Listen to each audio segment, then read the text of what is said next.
In North Yorkshire, we don't, up until a year ago, we didn't have any community-led housing. And if you look in the southwest, they have hundreds of community-led housing schemes. And in North Yorkshire, we do have an issue with having the right level of affordable housing across rural areas.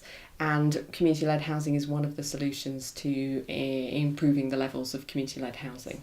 Well, my role has been around advising groups who have already decided they want to investigate community-led housing and have probably got some way down the path of investigating that properly in terms of identifying potential partners, maybe even identifying a piece of land that houses could go on. But the next step is then they've got to set up some kind of organisation to actually manage that process.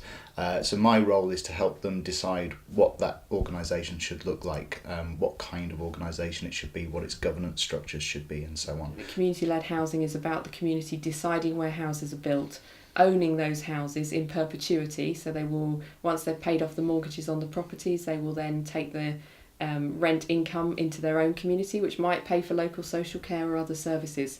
So it's a great way for a community to kind of think ahead for the next 100 years as to what that community needs. I think a lot of people recognise there's a need for additional housing in rural parts of Yorkshire, and that housing needs to be affordable, because of course one of the big problems is that house prices go up and people who are born in a community can't afford to stay there when it comes to getting their own house. But sometimes if a developer comes in and is developing sort of luxury houses, that aren't going to be for the local community, that might not actually be addressing the needs of that community. So community-led housing is about the community themselves saying, we need housing that's going to enable families to stay in this community and contribute to the success of this community. And because it's community-led, it's much more likely to have support of all the people who live and work in that community.